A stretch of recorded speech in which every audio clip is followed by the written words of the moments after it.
আজকে সয়াবিনের মুইঠা বানাবো। কি করে বানাবো? সয়াবিনটাকে নুন আর জল দিয়ে সিদ্ধ করে রেখে দিয়েছি, পুরো জলটা চিবিয়ে বের করে নেব।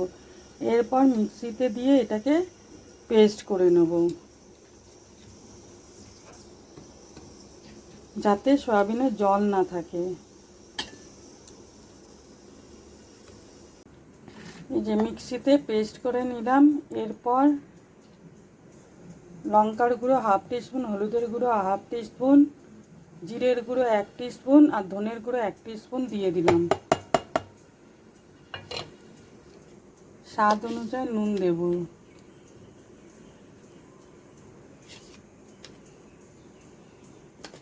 ভালো করে মেখে নেব এটাকে।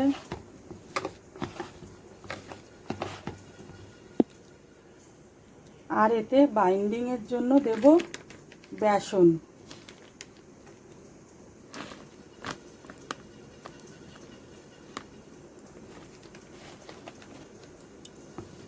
অল্প অল্প দিয়ে দেখবেন, যেরকম লাগবে তারপর আরও দেবেন।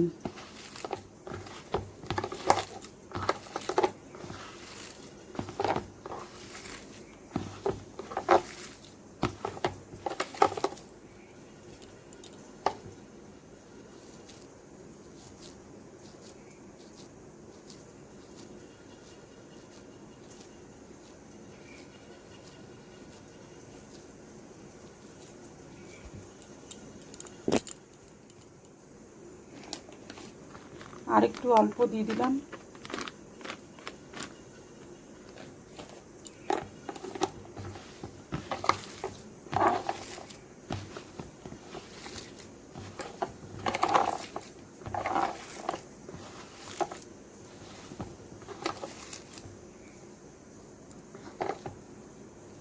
এরপর আপনারা এইভাবে মুঠো করে দেখে নেবেন, হ্যাঁ হয়ে গেছে।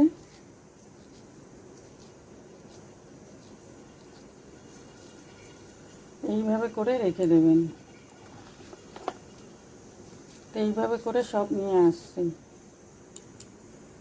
এইভাবে সয়াবিনটাকে করে নেবেন, আকারে এইভাবে করে নেবেন। গোল গোলও করতে পারেন, আমি এইভাবে করেছি।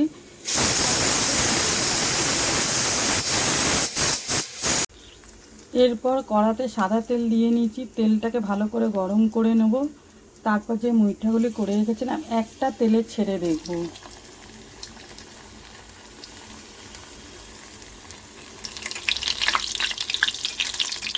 একটা ছেড়ে দেখে নেবেন যে ভেঙে যাওয়ার ব্যাপারটা থাকে। তারপর যদি ভেঙে যায় তারপর আবার নালে বেসন দিয়ে সেটাকে করতে হবে। একটা আমি ভেজে দেখি।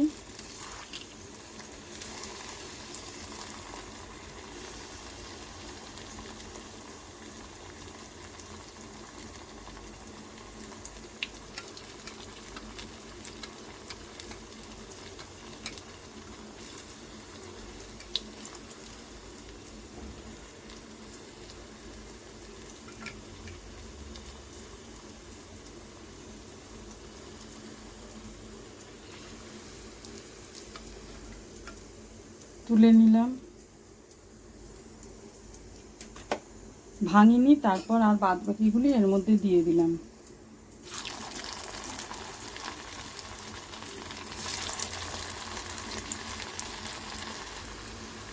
আমার কাছে যা আছে এটা দুবারে ভাজতে হবে, তো ভেজে নিয়ে আসছি।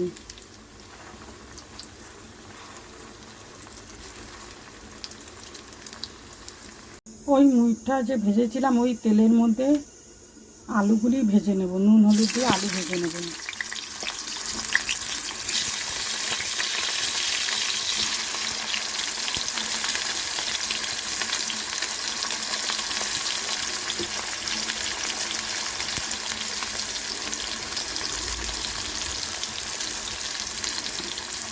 লাল লাল করে আলুগুলি ভেজে নেব। তেল গরম হয়ে গেছে, এতে গোটা গরম মশলা, সাদা জিরে আর তেজপাতা ফোড়ন দিয়ে দিলাম।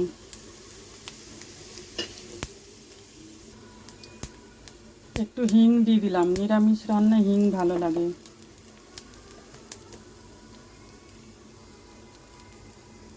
তারপর টমেটোর কুচি, দিয়ে মশলাটাকে কষিয়ে নেব।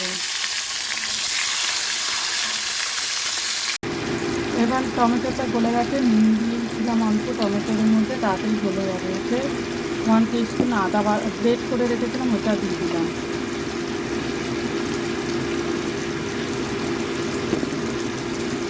আদাটা দিয়ে একটু কষিয়ে নেব।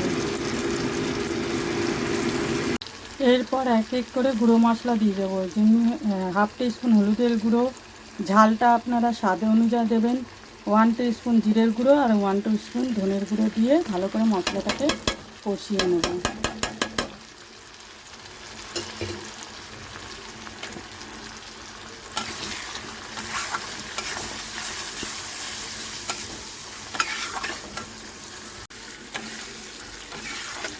পাঁচ মিনিট ধরে মশলাটা কষিয়ে নিলাম। এরপর যে আলুটা ভেজে রেখেছিলাম নুন হলুদ দিয়ে ওই মশলার মধ্যে দিয়ে দিলাম।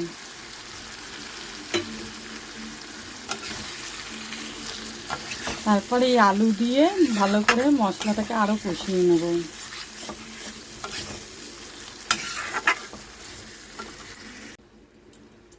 আলু সিদ্ধ হয়ে গেছে। এরপর যে সয়াবিনের যে এগুলি তৈরি করে মুঠা তৈরি করে রেখেছিলাম এর মধ্যে দিয়ে দিলাম।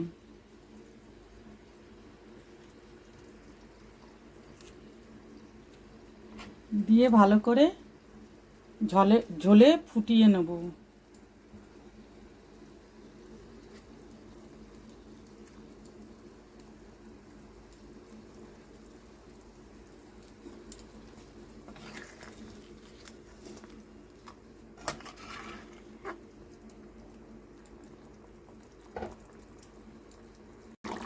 তারপর হয়ে গেছে। এরপর নামানোর সময় গরম মশলা আর ঘি দিয়ে নামিয়ে দিলাম।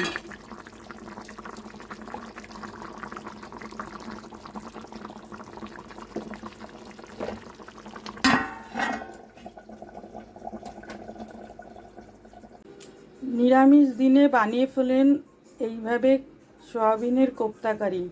গরম ভাতের সাথে খুব ভালো লাগে খেতে। যদি আমার ভিডিওটা আপনাদের ভালো লেগে থাকে তাহলে লাইক, শেয়ার আর সাবস্ক্রাইব করতে ভুলবেন না।